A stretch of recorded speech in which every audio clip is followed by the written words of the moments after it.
Anandamayi Chaitanyamayi Satyamayi Parame Anandamayi Chaitanyamayi Satyamayi Parame Anandamayi Chaitanyamayi Satyamayi Parame Satyamayi Parame Satyamayi Parame Satyam Jnanam Satyam Jnanam Jyotir Aravinda Satyam Jnanam Satyam Jnanam Jyotir Aravinda Satyam Jnanam Satyam Jnanam Jyotir Aravinda.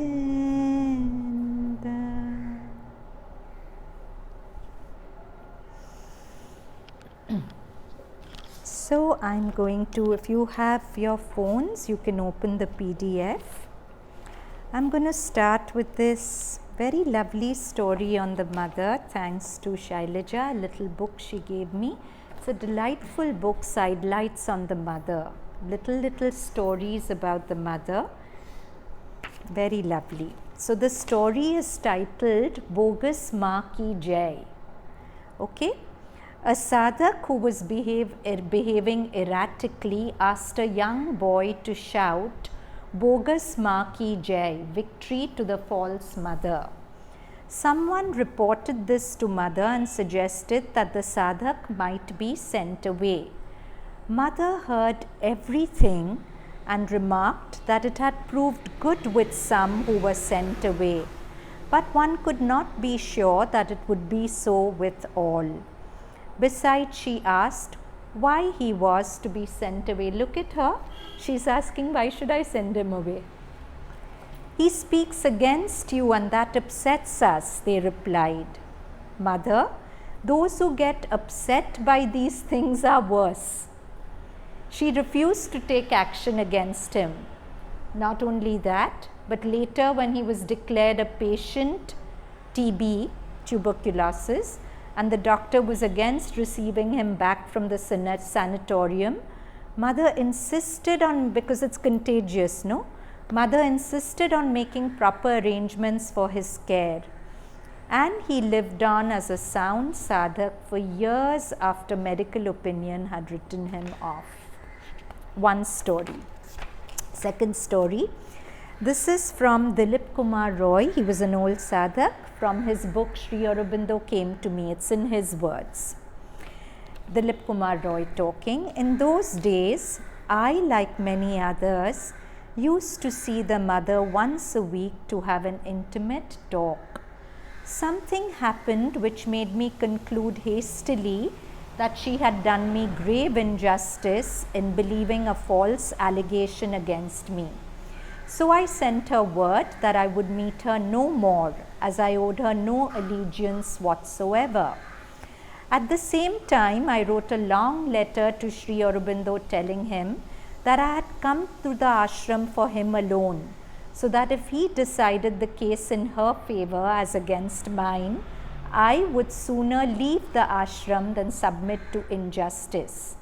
Then I went off at a mad tangent and added that she seemed displeased with me, presumably for loving him more, but I could not help it and did not think that love could be diverted like water in any direction one liked.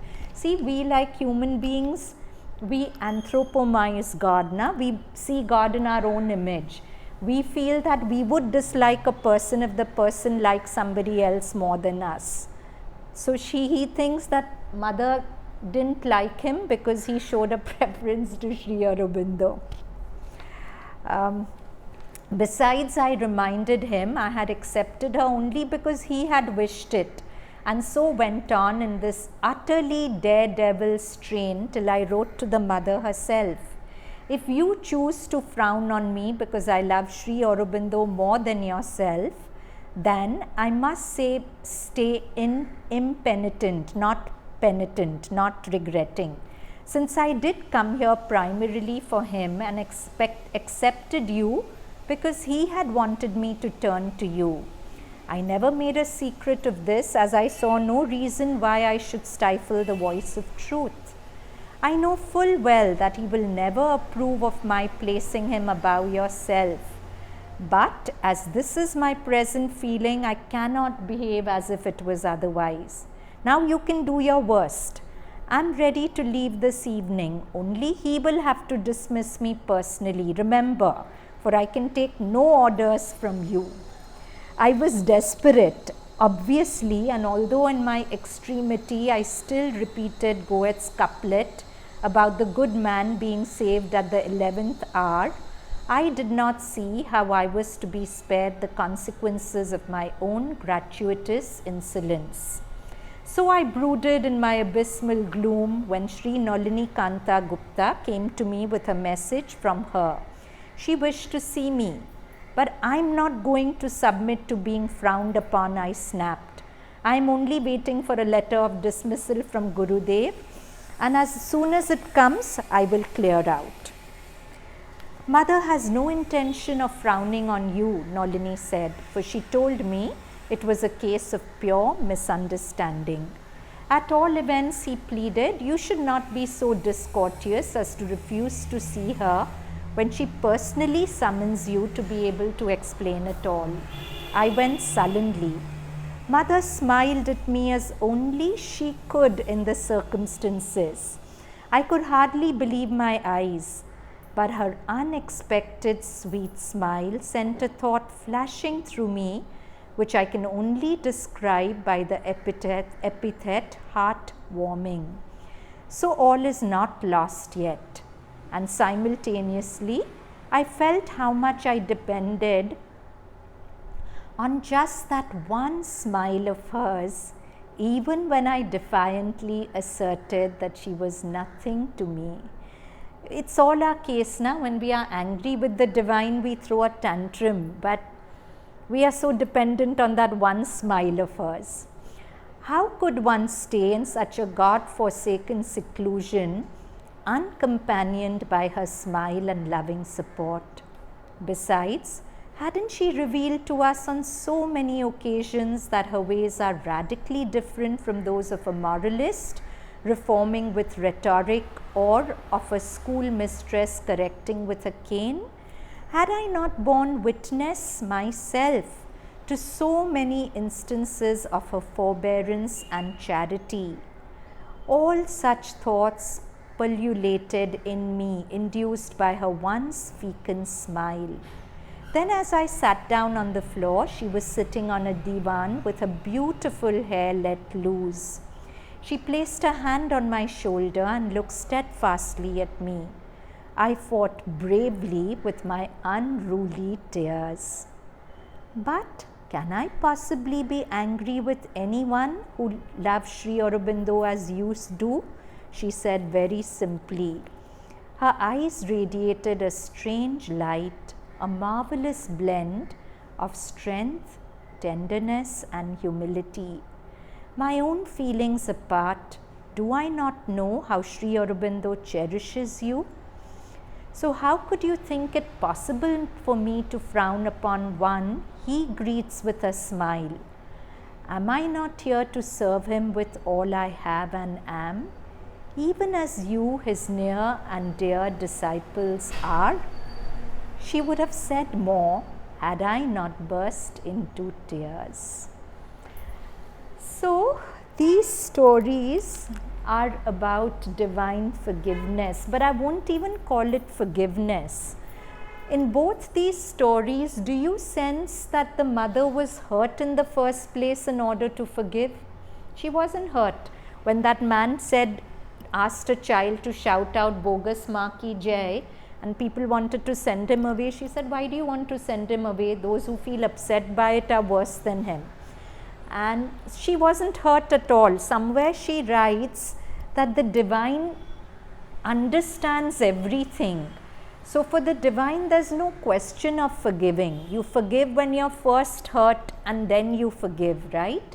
The title of our talk is Transcending the Need to Forgive. You reach a space where there is no wound, which then merits forgiveness. So that was the state mother was in, and that is really our role model. They always say adore and grow into the image of one that you adore.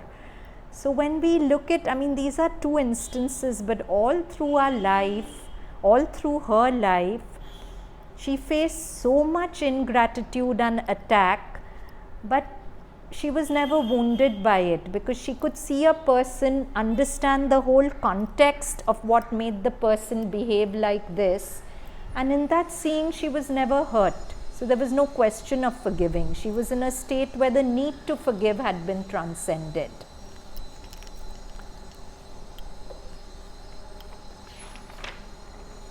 So these beautiful lines from Savitri describing her. Beauty shall walk celestial on earth. This is a promise being made to Ashwapati by the divine voice. Ashwapati is Savitri's father, and he prayed to God to send down somebody who would take humanity forward. And this voice describes the divine mother and says that she will come down to earth. So take it as a description of the divine mother, these lines. Beauty shall walk celestial on earth, delight shall sleep in the cloud net of her hair. So beautiful. Imagine cloud net. We can't think of a net made up of clouds, but her hair was like a net made up of clouds. Delight shall sleep in the cloud net of her hair, and in her body as on his homing tree, immortal love shall beat his glorious wings. A music of griefless things shall weave her charm. A music of griefless things. She was never grieved. No matter how anyone behaved, it never touched her. A music of griefless things shall weave her charm. The harps of the perfect shall attune her voice. The streams of heaven shall murmur in her laugh. Her lips shall be the honeycombs of God. Her limbs his golden jars of ecstasy. Her breasts the rapture flowers of paradise. She shall bear wisdom in her voiceless bosom. Strength shall be with her like a conqueror's sword. Do we not see this strength in the two stories we just read out? It was a very different kind of strength. Dilip Kumar Roy, with all his rebellion and spewing poison, goes to her. But what strength she had to smile at him, to embrace him, to speak from her truth till he melts. So we really see she had this. Strength shall be with her like a conqueror's sword, and from her eyes the eternal's bliss shall gaze. And that's what we see. The mother says, no, every picture of mine has my presence in it. It's not just a picture. And sometimes when we are just low and we just look into her eyes, it's magical how her eyes talk to us and enter us. So that's what this is saying.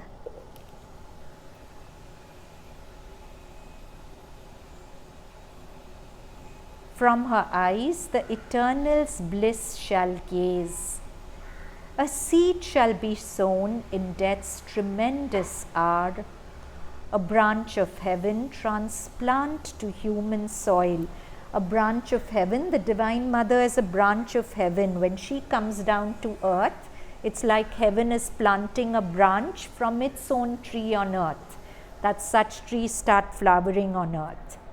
A branch of heaven transplant to human soil. Nature shall overleap her mortal step. Fate shall be changed by an unchanging will.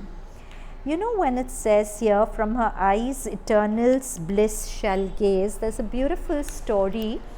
There was once a person who had come to the ashram when the mother was in her body.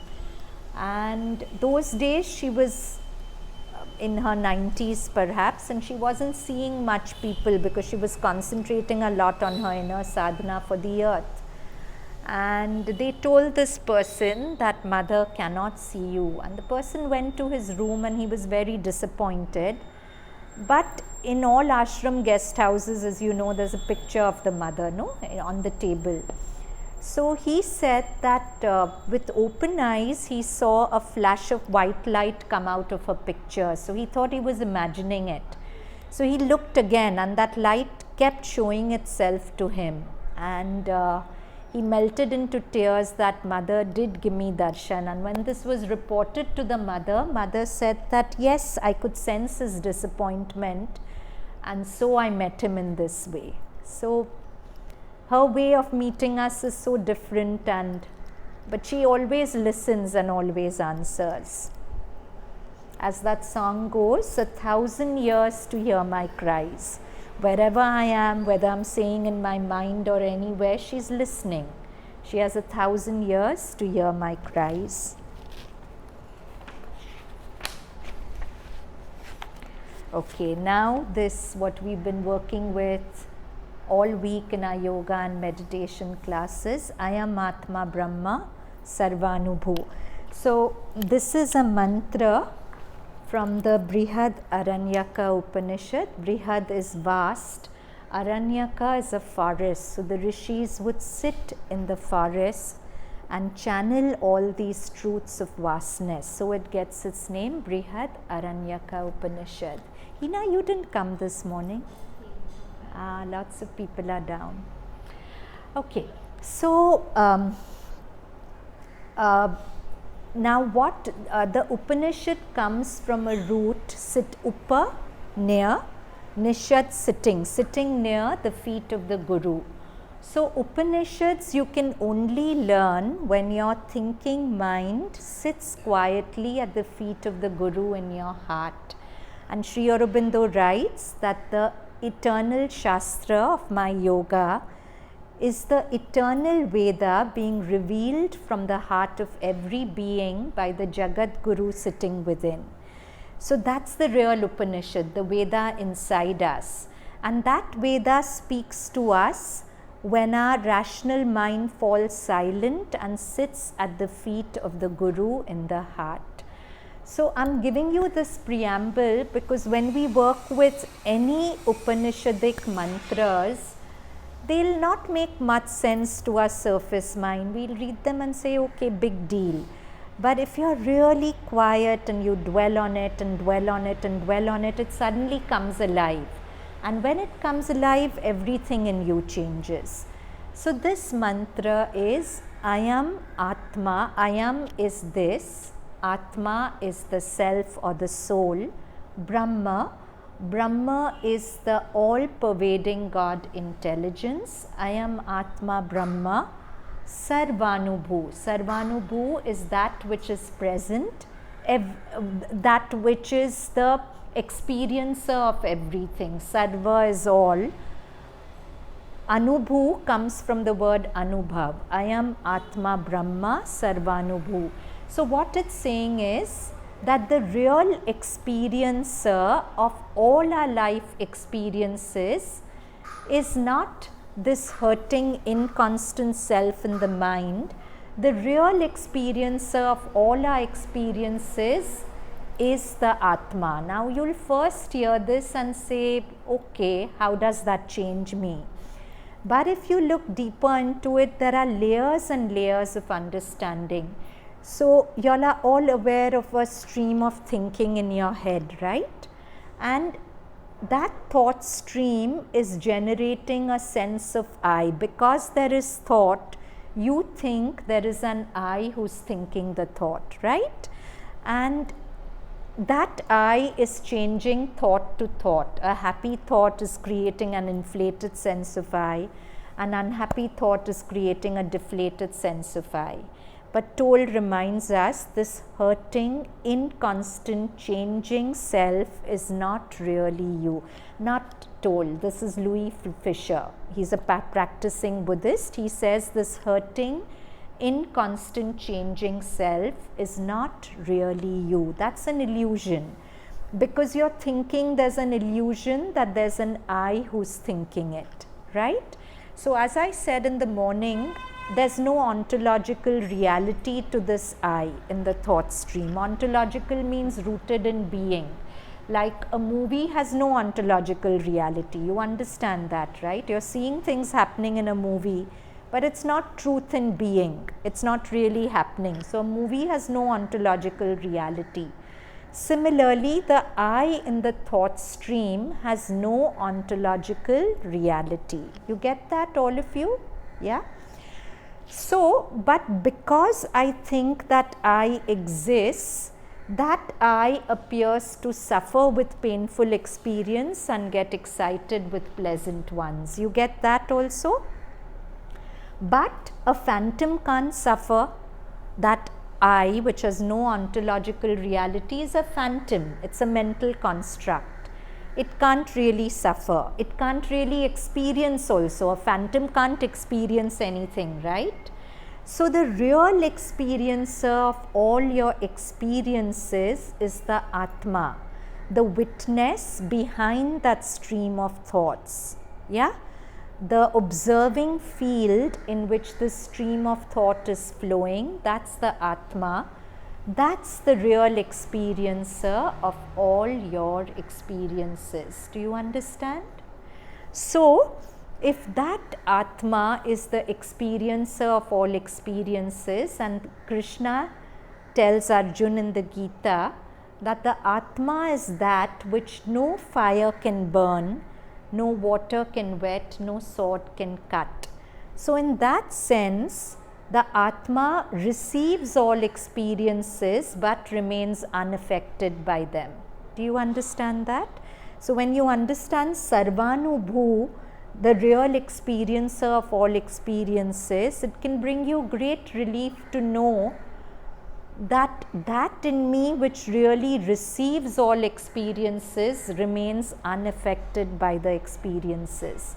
The phantom me appears to suffer with the experiences or get excited with the good experiences, but the real me behind, who's the real experiencer, has never been touched by the experiences. It's so beautiful that in quantum physics, they've actually proved that if you bounce a ball on the floor, it appears to touch the floor. But there's a repulsion between the electrons of the ball and the floor which don't allow the ball to actually touch the floor. So nothing even physically ever touches anything else. So even in terms of experience, the ball appears to touch the floor, but it's not touching it. Experiences appear to color me, but they are not really coloring me. Any questions? Are you getting so far what I'm saying? You have a question? But at the same time, the psychic being is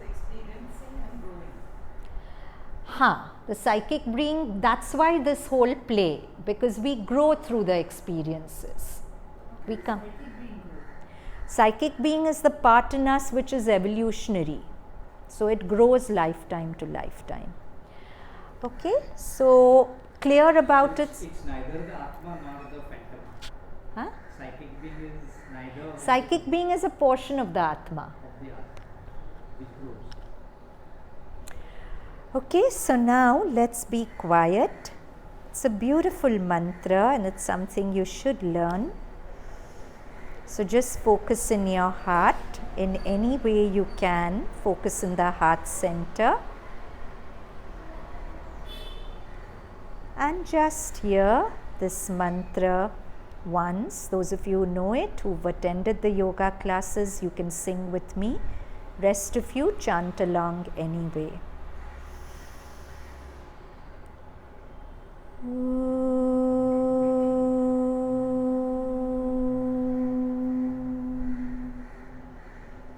Ayam Atma Brahma sarvanubhu.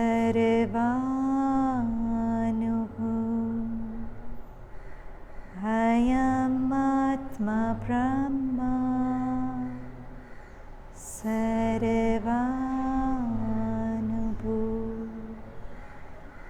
Ayam Atma Brahma sarvanubhu. Ayam Atma Brahma sarvanubhu.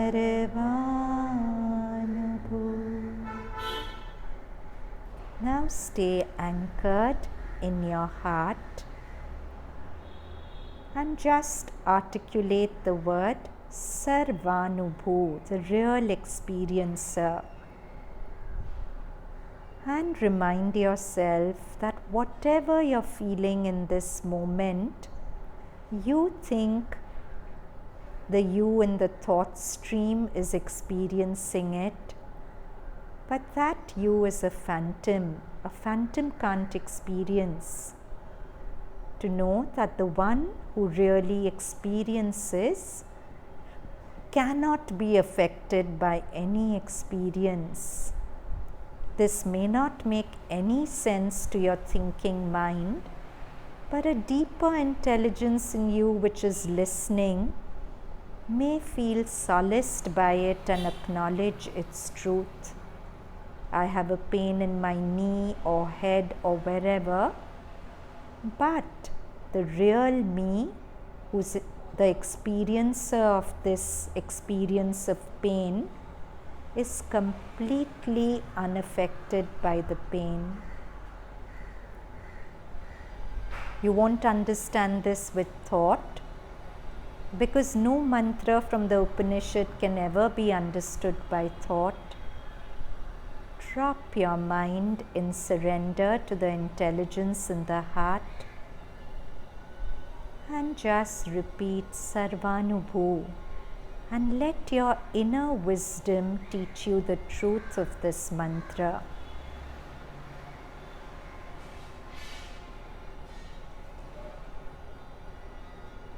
The darkest period you went through never touched you. You remained uncolored by the darkness of that dark moment. Sarvanubhu. And therefore, you are, as the Vedic rishis promise you, Nitya Shuddh, eternally pure, undefiled, undarkened by any experience that has been experienced. Just repeating sarvanubhu in the heart.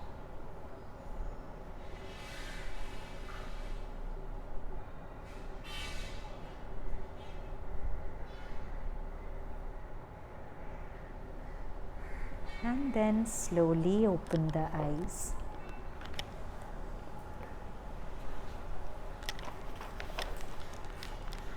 So, deep sleep state, when we go to the deep sleep, the phantom I is not there. Yes. But the Atma is there. Yes. You finally, when you wake up, feel that, oh, I went to sleep. Or Yes. there was a But you have no experience memory of nothingness. it. You have no memory of it. Because there's no thought to record. To record as a memory, you need thought. But in deep, dreamless sleep, there's no thought. So you can't have a memory of it. So who experienced the nothingness, the real I? The nothingness. Yes, the Atma experience that, and when you're waking, it's experiencing the waking state. So, I am Atma Brahma sarvanubhu. The saying from the Gita, you are that which no water can wet, no fire can burn, no sword can cleave, makes great sense with this, because if the Atma is the real experiencer, then Atma cannot be wetted or burned or cleaved. Cleaved is cut.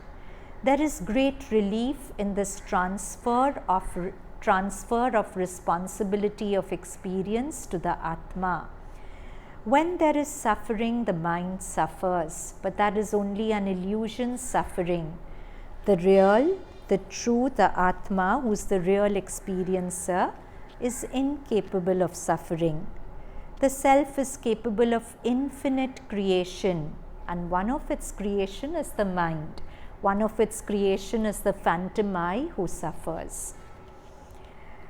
A mysterious craftsman fell so in love with his craft that he became the craft. Who is this mysterious craftsman?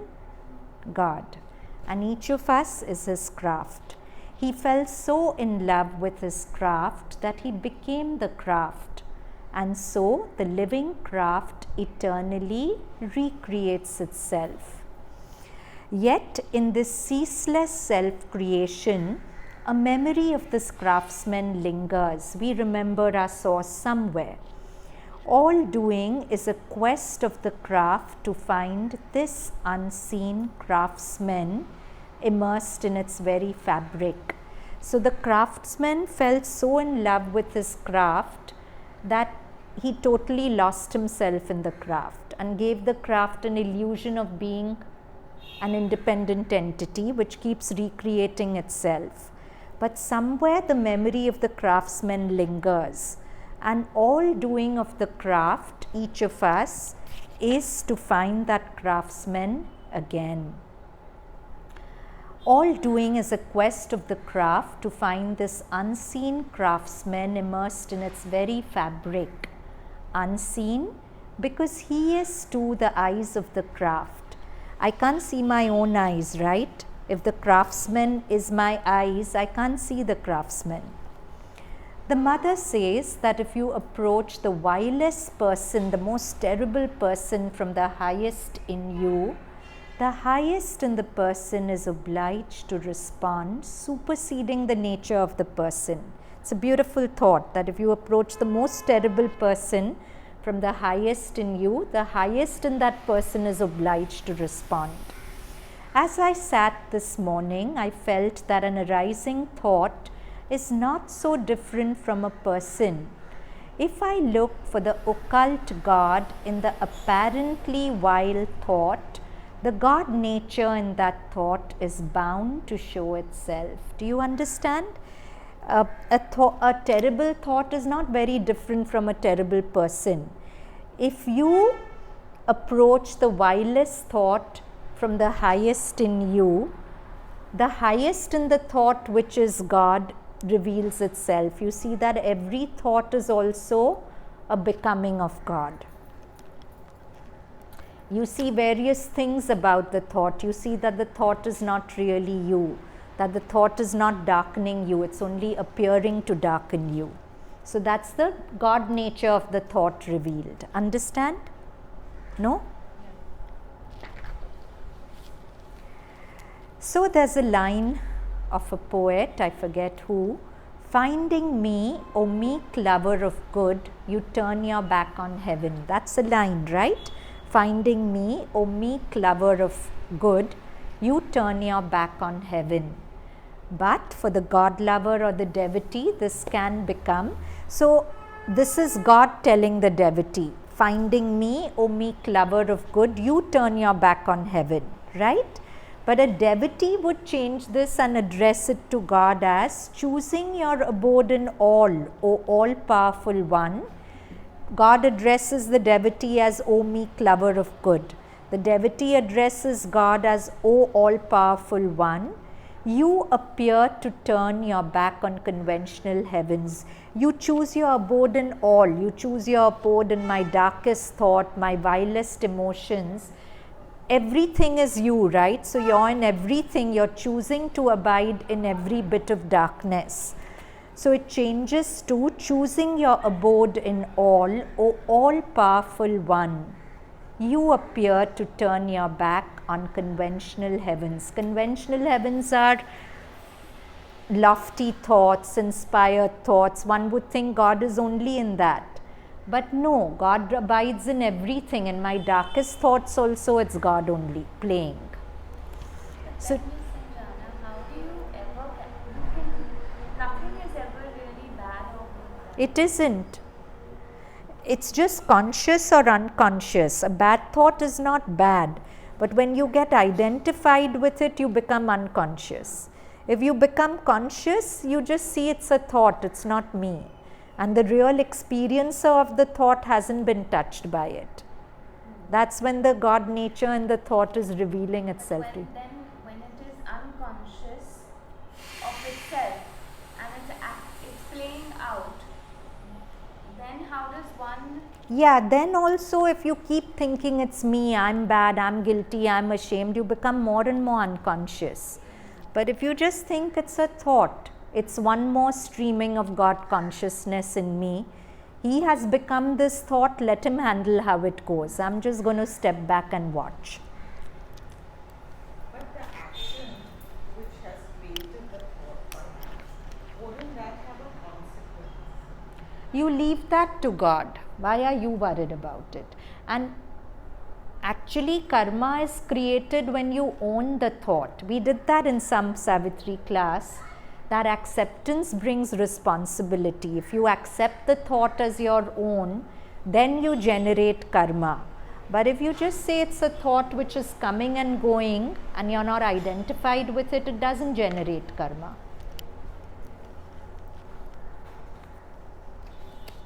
So, for the heart of the devotee, the lines, finding me, O meek lover of good, you turn your back on heaven, crescendos 2, choosing your abode in all, O all-powerful one, you appear to turn your back on conventional heavens. This is a modification of finding me, O meek lover of good, you turn your back on heavens. And when vanity, self-regard, fear, jealousy are seen to be his chosen abodes, my jealousy, fear, anger, vanity are the chosen abodes of God because he chooses them. Judgment towards them drops. And in surrendering to their sacredness, the game is seen through. Do you understand? I'm reading it again. And when vanity, self-regard, fear, jealousy are seen to be his chosen abodes, judgment towards them drops. And in surrendering to their sacredness, the game is seen through.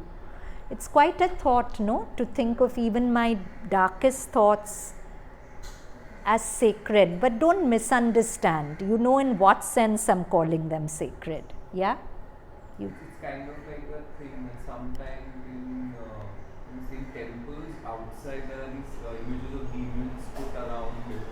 So if you pass through that to enter the sacredness Yes. of the God Yes. is still there. Yes. essentially. Yes. So it's a metaphoric thing that there may be things that seem apparently dark. Yes. But if you just Go to the through, you core of find it. the deity within. Very nice. Every thought you can think of as a temple. There are Rakshasas on the gate very often in temples. But if you look through the Rakshas and go within, you find the deity. But the unconscious person Get stuck with the Rakshas. But that's our challenge and our growth.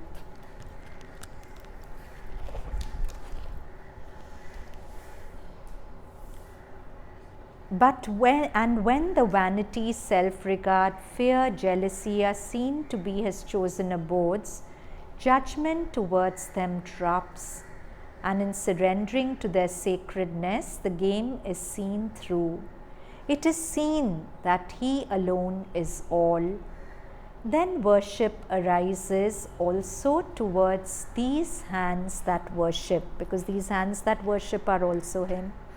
And devotion flows to the devotee. And somewhere in course of the journey to the beloved, I fall in love with myself. And I know that in loving myself, even in moments of fear or anger or jealousy, I'm loving the beloved with a completion not felt before. Does it make sense? No? Read it again. Yeah. It is seen that he alone is all. Then worship arises also towards these hands that worship, and devotion flows to the devotee.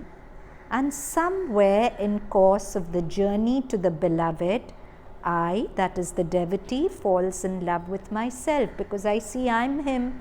So if I'm loving the beloved, I have to love him.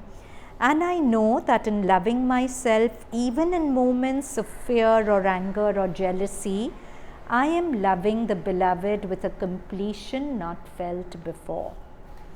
So normally when we go through mind states of fear, anger, jealousy, there's a great self-loathing that comes, because we've been taught it's bad to feel all this. Apart from the conditioning, there's a truth within us which is not comfortable with these mind states, because they are not our truth. So either way, you don't feel good in these mind states.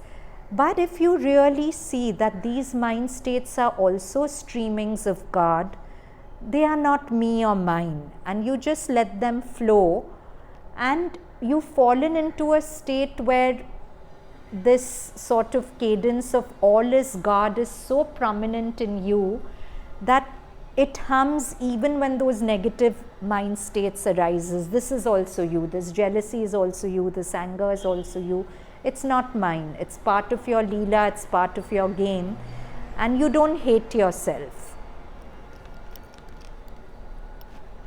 Sometimes children, when they fall, they laugh about it. Yes, That's yes, kind of like become like you take it as a play, you don't take it as seriously. yes, you And don't it's take very it. Interesting thought is when you feel very connected, life doesn't seem as serious as it is. Yes, You think the opposite. yes, Because you realize that it's God working. It's like it's a game created by Him for Him. yes. Sri Aurobindo writes, a God who could not smile could not have created this extremely humorous world. So the closer you get to God, the more humorous and smiling you are, and it's beautifully called the cosmic laugh. Behind everything is the cosmic laugh, that I fooled you, you got fooled into believing this, but it's not really so. So now these are exceptionally beautiful aphorisms by Sri Aurobindo. Okay, before we go to these aphorisms, the title of our talk was Transcending the Need to Forgive. We quoted stories of the mother where she was in this state. People behaved very badly with her, but she wasn't hurt in the first place. So there was no question of forgiveness. If you're not hurt, there's nothing to forgive. So when can we get into this state? When we realize the truth of sarvanubhu.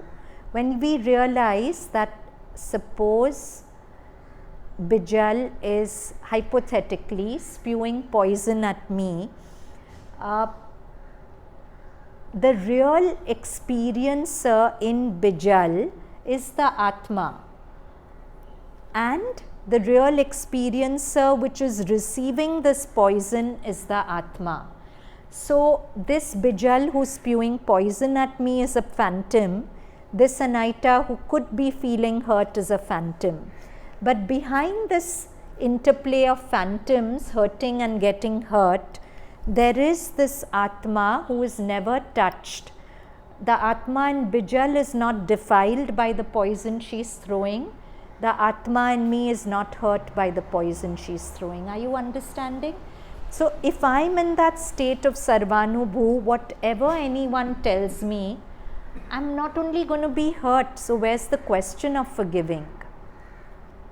It's a tall order, but we can take we take baby steps towards it, and it really helps. I mean, these mantras are so powerful that if we just repeat them throughout the day or whenever, just the word sarvanubhu, it reminds you this high, the real experiencer of it is not touched by the high. This low, the real experiencer of it is not touched by the low. The only thing here is that there might be a tendency to escapism. Meaning? In the sense that you want to avoid a situation which answers. That you have to be sincere. Whether you're genuinely coming from wisdom and truth, or you are misusing the scriptures, that you'll have the discrimination within you to see. Yes, Sanjana, so my dog, once he was playing, Speak a little loudly, Ritu. my dog was once playing and with a street dog, and that street dog attacked him and bit him. So obviously I was like, maybe don't play with him now.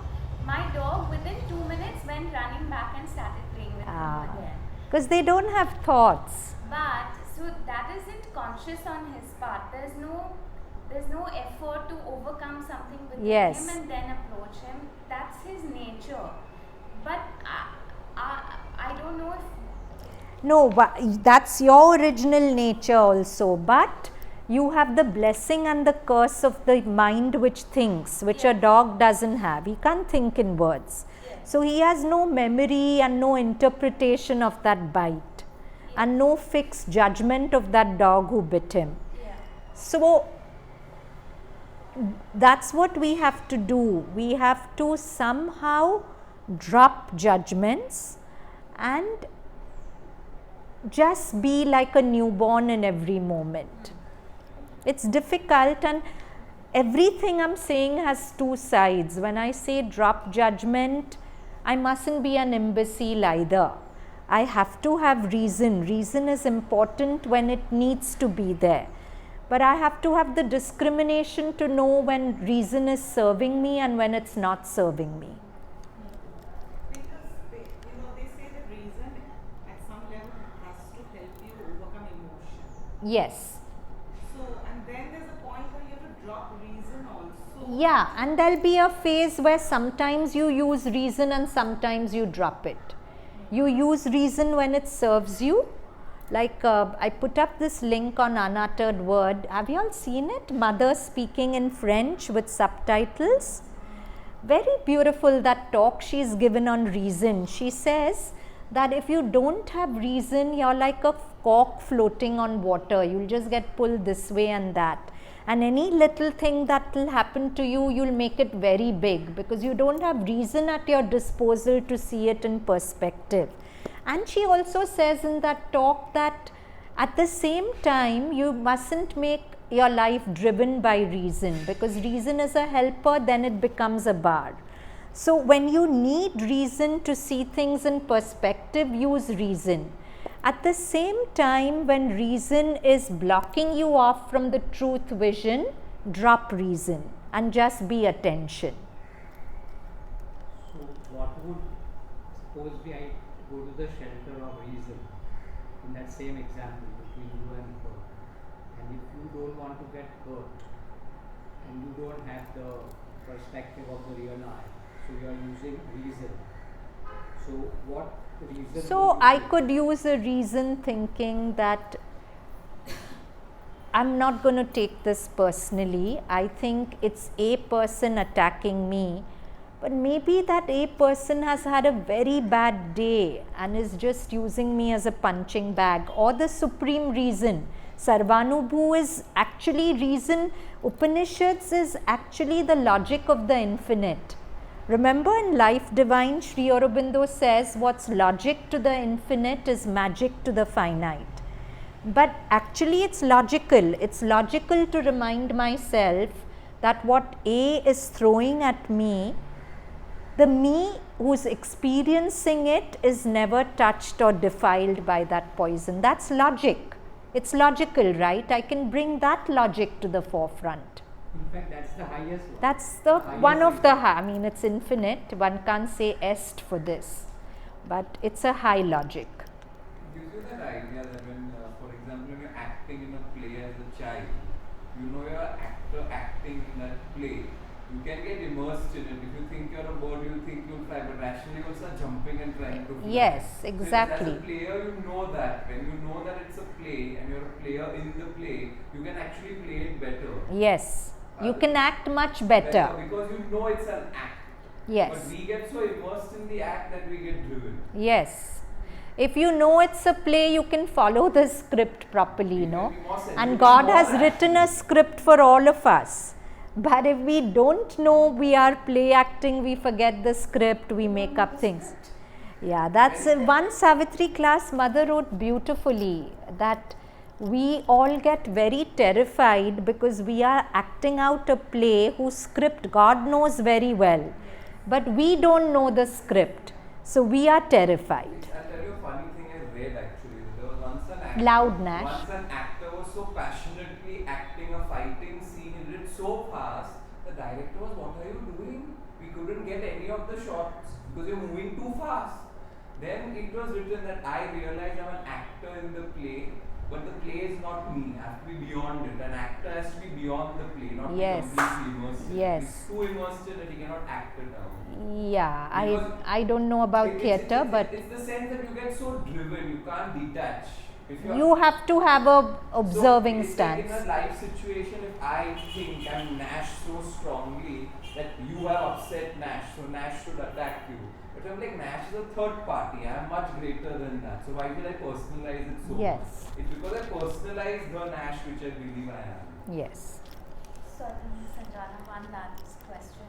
Taking the example of what you said, where you reason with yourself that maybe you're just being the punching bag in the case of Vijay, but what if you observe that you're consistently being a punching bag?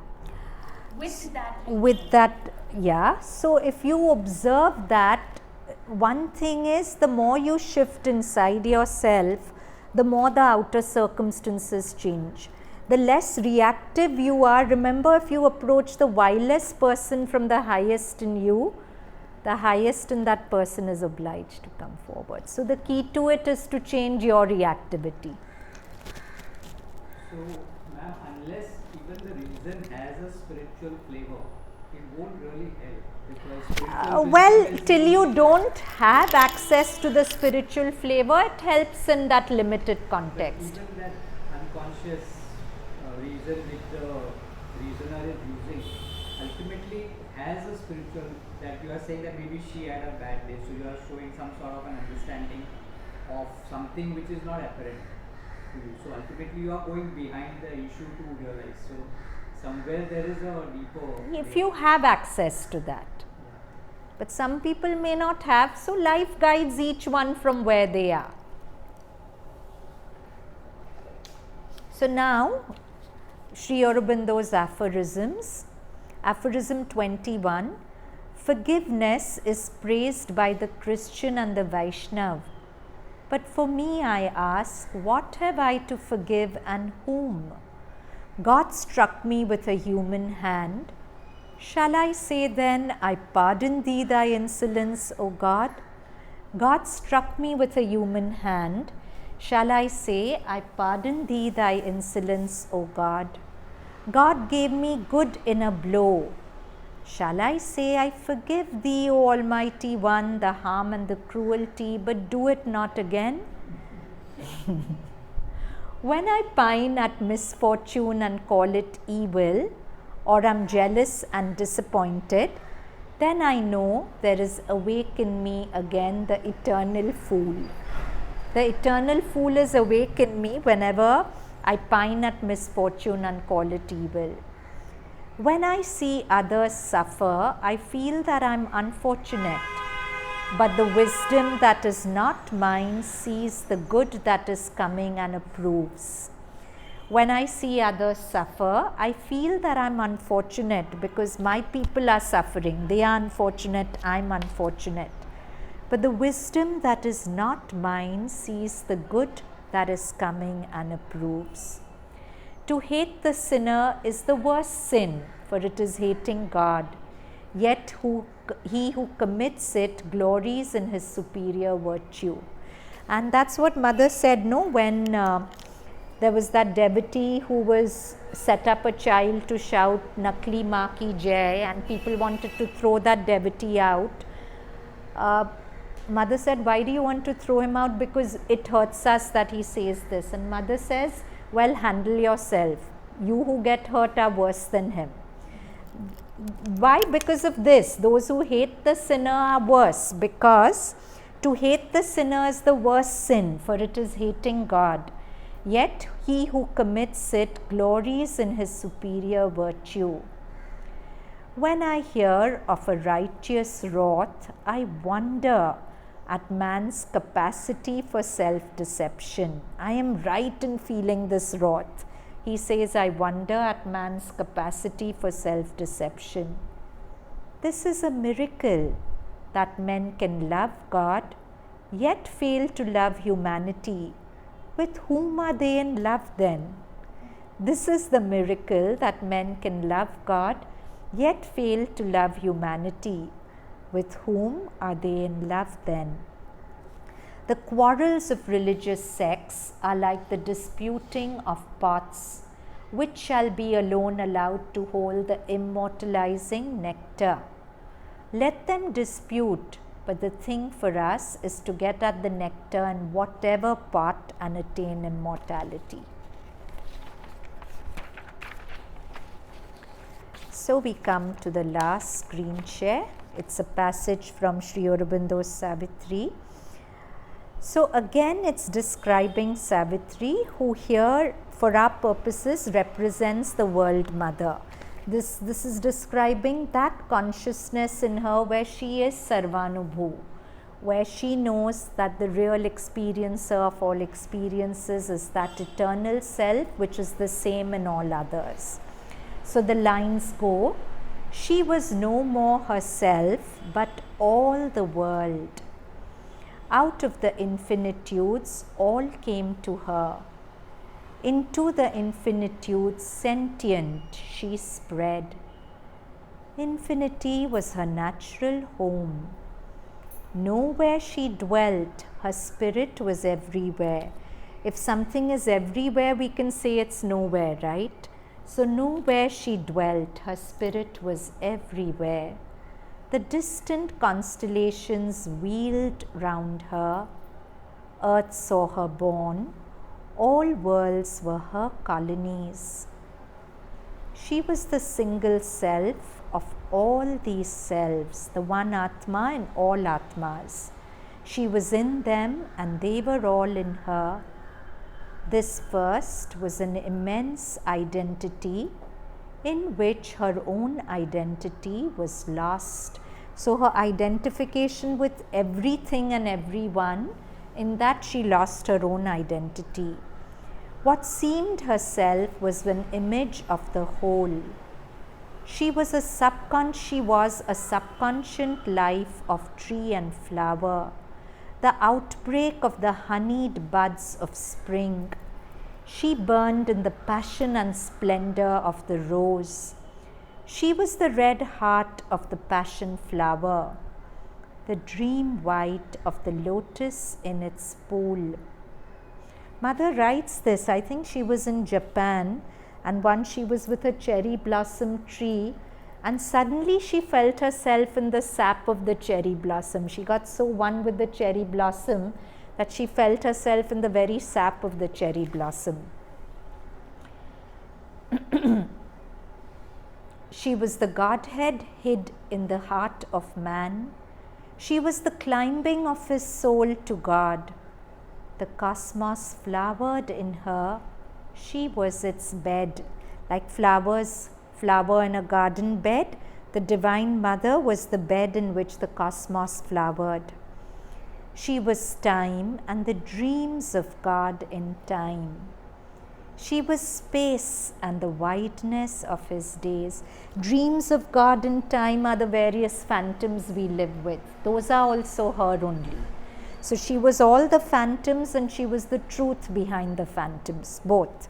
She was time and the dreams of God and time. She was space and the wideness of his days. From this she rose where time and space were not. The superconscient was her native air. Infinity was her movement's natural space. Eternity looked out from her on time. So, okay. Now shut your eyes and I'll just read some lines from Savitri. Just see what they do to you without explanation. She was the single self of all these selves. She was in them and they were all in her. The first was an immense identity in which her own identity was lost. What seemed herself was an image of the whole. She was a subconscient life of tree and flower, the outbreak of the honeyed buds of spring. She burned in the passion and splendor of the rose. She was the red heart of the passion flower, the dream white of the lotus in its pool. Out of the subconscient life she climbed to mind. She was thought and the passion of the world's heart. She was the Godhead hid in the heart of man. She was the climbing of his soul to God. The cosmos flowered in her. She was its bed. She was time and the dreams of God in time. She was space and the wideness of his days. From this she rose where time and space were not. The superconscient was her native air. Infinity was her movement's natural space. Eternity looked out from her on time.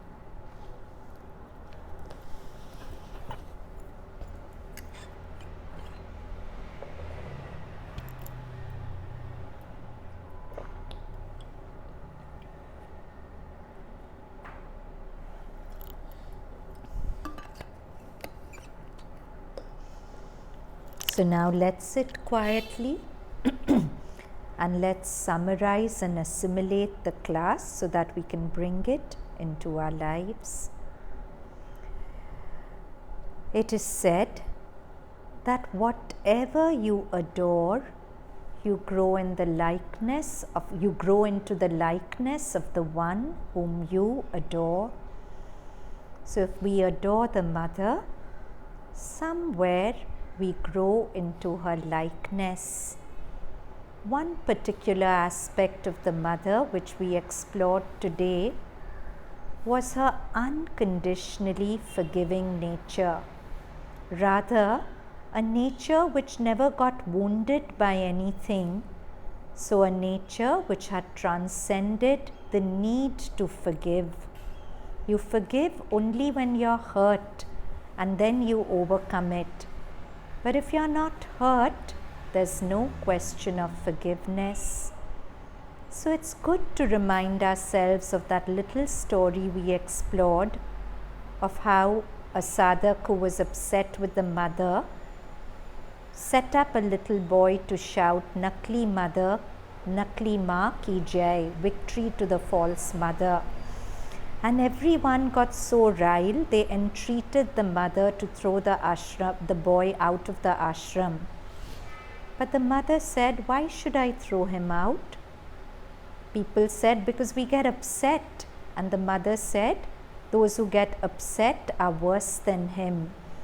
And she looked after this very person who said things against her to the end. So we see in her a nature which did not get hurt by this. How do we grow into this nature? which doesn't hurt in the first place. So we explored a beautiful mantra from the Brihadaranyaka Upanishad. I am Atma sarvanubhu. This Atma is the real experiencer of all experiences. So if we look at the way we function, there's an incessant stream of thought going on in our head space. Because there's thought, we feel there's an I who's thinking, and that I changes thought to thought. But Louis Fisher reminds us, this hurting, inconstant self is not really you. That I is a phantom. It has no ontological reality. A reality in being, just the way a movie that I watch has no reality in being. That I also has no ontological reality. But behind this phantom I in the thought stream, there is a field which observes the thought stream. That observing field is the Atma. And that Atma is the one who experiences all experiences. The real experiencer, since the phantom I in thought cannot experience, a phantom cannot experience. And this Atma is what the Gita tells me, no fire can burn it, no sword can cleave it, no water can wet it. So this Atma, which receives all experiences, remains unaffected by any experience. So if you just repeat the words sarvanubhu, the real experiencer, and constantly remind yourself in moments of high that the real experiencer isn't being affected by this high. In moments of low, sarvanubhu, the real experiencer isn't being pulled down by this low. Then we come closer to growing into Mother's nature, which transcends the need to forgive. So let's end by chanting this mantra from the Brihadaranyaka Upanishad 3 times.